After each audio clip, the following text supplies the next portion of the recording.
അസ്സലാമു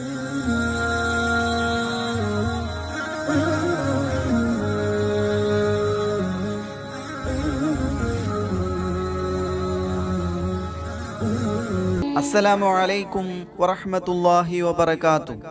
നഹ്മദുഹു വനുസല്ലി അലാ റസൂലിഹിൽ കരീം. അമ്മാ ബഅദ്. അല്ലാഹു തആല നാം പറയുന്നതും കേൾക്കുന്നതും ഒരു സ്വാലിഹായ അമലായി സ്വീകരിക്കട്ടെ. ചാവുകടൽ അഥവാ ബഹറുൽ മയ്യിത്ത്. പേര് കേൾക്കുമ്പോൾ തന്നെ പേടി തോന്നുന്നുവല്ലേ?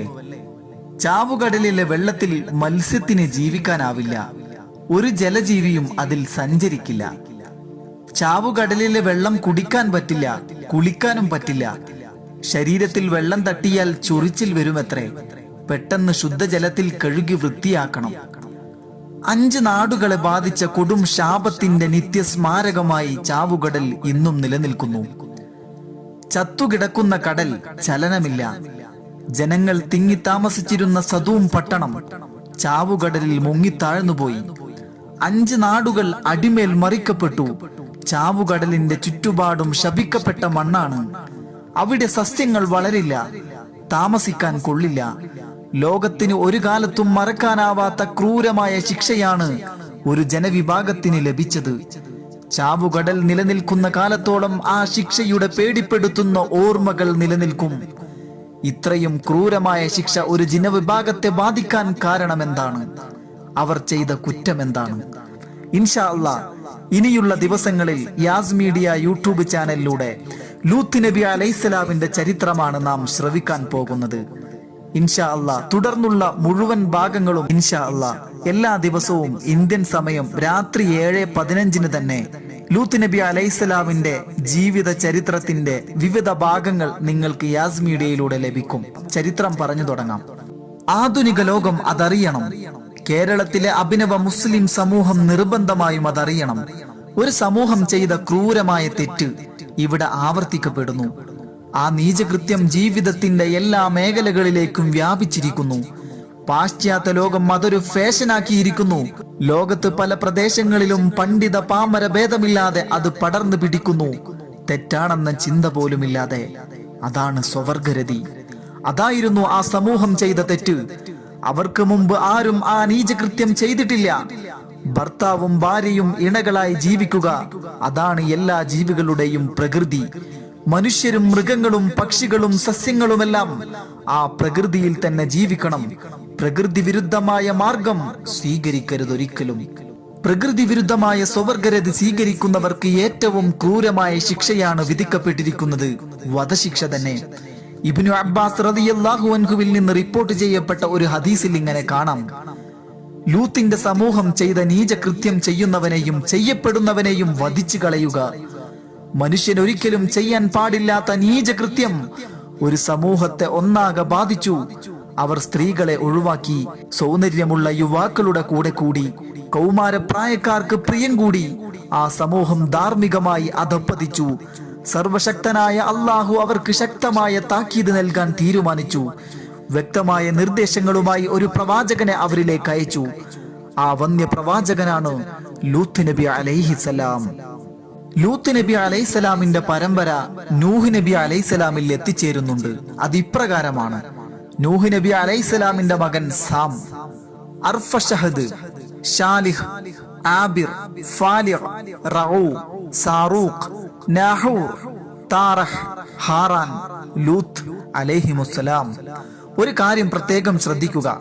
താറഹിന്റെ മകൻ ഹാറാന്റെ മകനാണ് ലൂത്ത് നബി അലൈഹിസ്സലാം. ഇതേ താറഹിന്റെ മറ്റൊരു മകനാണ് ഇബ്രാഹിം നബി അലൈഹിസ്സലാം. അപ്പോൾ എന്തു മനസ്സിലായി? ഇബ്രാഹിം നബി അലൈഹിസ്സലാമിന്റെ സഹോദരൻ ഹാറാന്റെ പുത്രനാണ് ലൂത്ത് നബി അലൈഹിസ്സലാം. താറഹിന് 3 പുത്രന്മാരുണ്ടായിരുന്നു. ഒന്ന് താനൂർ, ഇബ്രാഹിം, ഹാറാൻ. ഇവരുടെ മാതാവിന്റെ പേര് അമീല എന്നായിരുന്നു. താറഹ്, അമീല ദമ്പതികൾ ബാബിലോണയിലെ ഉന്നത ഗോത്രങ്ങളിലെ അംഗങ്ങളായിരുന്നു. ധാരാളം കന്നുകാലികളും കൃഷിയിടങ്ങളും അവർക്കുണ്ടായിരുന്നു. അവർ കുടുംബസമേതം ദീർഘയാത്രകൾ നടത്തുകയും പലയിടങ്ങളിലും താമസിക്കുകയും ചെയ്തിട്ടുണ്ട്. ഇബ്രാഹിം നബി അലൈഹിസ്സലാം സാറ റളിയല്ലാഹു അൻഹായെ വിവാഹം ചെയ്തു. സുന്ദരിയും ബുദ്ധിമതിയും ധീര വനിതയുമായ സാറ റളിയല്ലാഹു അൻഹ കുലീന കുടുംബത്തിലാണ് ജനിച്ചു വളർന്നത്. നാഹൂർ എന്നവർ വിവാഹം ചെയ്തത് മലിക എന്ന ചെറുപ്പക്കാരിയെയുമാണ്. ലൂത്ത് എന്ന പദത്തിന് സ്നേഹിക്കുക എന്നാണ് അർത്ഥമെന്നും ഇബ്രാഹിം നബി അലൈഹിസ്സലാമിനോടുള്ള നിഷ്കളങ്കമായ സ്നേഹം കാരണമാണ് ഈ പേര് കിട്ടിയതെന്നും ചിലർ രേഖപ്പെടുത്തിയിട്ടുണ്ട്. ഇബ്രാഹിം നബി അലൈഹിസ്സലാം ഇസ്ലാം മത പ്രചരണം തുടങ്ങിയപ്പോൾ ആദ്യമായി വിശ്വസിച്ചവരിൽ സാറ റളിയല്ലാഹു അൻഹായും ലൂത്ത് നബി അലൈഹിസ്സലാം എന്നിവർ ഉൾപ്പെടുന്നു എന്നത് പ്രത്യേകം നാം ശ്രദ്ധിക്കണം. പൗരാണിക ലോക ചരിത്രത്തിൽ ഉന്നത സ്ഥാനം നേടിയ സ്ഥലമാണ് മെസപ്പൊട്ടോമിയ. പൗരാണിക നദീതട സംസ്കാരത്തിന്റെ കേന്ദ്രം. ലോക പ്രസിദ്ധമായ 2 നദികൾക്കിടയിലാണ്, ടൈഗ്രീസിന്റെയും യൂഫ്രട്ടസിന്റെയും ഇടയിലാണ് ഈ പ്രദേശം സ്ഥിതി ചെയ്യുന്നത്. വിശാലമായ നദികൾ മെസപ്പൊട്ടോമിയയെ ഫലപുഷ്ടിയുള്ളതാക്കി. കൃഷികൾ വളർന്നു, കന്നുകാലികളും വർദ്ധിച്ചു. നാട് സമ്പൽ സമൃദ്ധമായി. ആ നാടിനെ ഐശ്വര്യത്തിന്റെ കളിത്തൊട്ടിലെന്ന് കാലം വിളിച്ചു. ലോകശ്രദ്ധ പിടിച്ചുപറ്റിയ നാട്. നാഗരികതകൾ വളർന്നു വന്നതിവിടെയാണ്. യൂഫ്രട്ടീസ് നദിയിലേക്ക് ഒഴുകി വരുന്ന ഒരു അരുവിയുടെ കരയിലാണ് ഊർ പട്ടണം. ഹാറൂനും കുടുംബവും ഊർ പട്ടണത്തിൽ താമസിച്ചിരുന്നു. ഹാറാൻ പട്ടണം സ്ഥാപിച്ചത് ഹാറാനാണെന്ന് അഭിപ്രായമുണ്ട്. അത് ദുർബലമായ അഭിപ്രായമാണെന്ന് രേഖപ്പെടുത്തിയവരുമുണ്ട്. ഹാറാൻ പ്രസിദ്ധമായ പട്ടണമാണ്. ഇബ്രാഹിം നബി അലൈഹിസ്സലാം ഇവിടെ കുറെ കാലം താമസിച്ചിട്ടുണ്ട്. ഹാറാനും മക്കളും ഇവിടെയുണ്ടായിരുന്നു. ലൂത്ത് നബി അലൈഹിസ്സലാമിന്റെ ബാല്യകാലം ഇവിടെ കഴിഞ്ഞുകൂടി എന്ന് കരുതാം. പദ്ദൻ അരം എന്ന പട്ടണത്തിലും ഇവർ താമസിച്ചിട്ടുണ്ട്. ചരിത്ര പ്രാധാന്യമുള്ള പ്രദേശങ്ങളാണ് ഊർ, പദ്ദൻ അരം, ഹാറാൻ തുടങ്ങിയവ. ഇവയെല്ലാം ഉൾക്കൊള്ളുന്ന വിശാലമായ രാജ്യം ഭരിക്കുന്നത് ധിക്കാരിയായ നമ്രൂദ് രാജാവാകുന്നു. ബാബിലോണിൽ വെച്ച് നടന്ന ഒരു ദുഃഖ സംഭവം ലൂത്ത് നബി അലൈഹിസ്സലാമിന്റെ മനസ്സിൽ നിന്ന് മാഞ്ഞു പോയില്ല. സ്വന്തം പിതാവിന്റെ മരണം. ഹാറാൻ മരണപ്പെടുമ്പോൾ അദ്ദേഹത്തിന്റെ പിതാവ് താറഹ് നല്ല ആരോഗ്യത്തോടെ ജീവിച്ചിരിപ്പുണ്ട്. ഹാറാന്റെ മരണം ചെറുപ്പക്കാരനായ ലൂത്ത് നബി അലൈഹിസ്സലാമിനെ വല്ലാതെ ദുഃഖിപ്പിച്ചു. പിതാവിന്റെ സഹോദരങ്ങൾ അദ്ദേഹത്തെ ആശ്വസിപ്പിച്ചു. പിതാവിന്റെ പിതാവ് പിന്നീട് മരണപ്പെട്ടു. അത് മറ്റൊരു ദുഃഖ സംഭവമായിരുന്നു. താറഹും മകൻ ഇബ്രാഹിം നബി അലൈഹിസ്സലാമും ഭാര്യ സാറ റളിയല്ലാഹു അൻഹായും ലൂത്ത് നബി അലൈഹിസ്സലാമും എന്നിവർ കൻആനിലേക്ക് യാത്ര ചെയ്യുകയാണ്. അവർ ഹർറാനിലെത്തി അവിടെ തമ്പടിച്ചു താമസിച്ചു.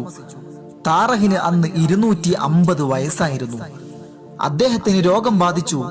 കൂടെയുള്ളവർ ആശങ്കാകുലരായി. മരുന്നുകളും ശുശ്രൂഷകളും ഫലം ചെയ്തില്ല. താറഹ് മരണപ്പെട്ടു. ഹാറാൻ പട്ടണം ആ ദുഃഖ സംഭവത്തിന് സാക്ഷിയായി.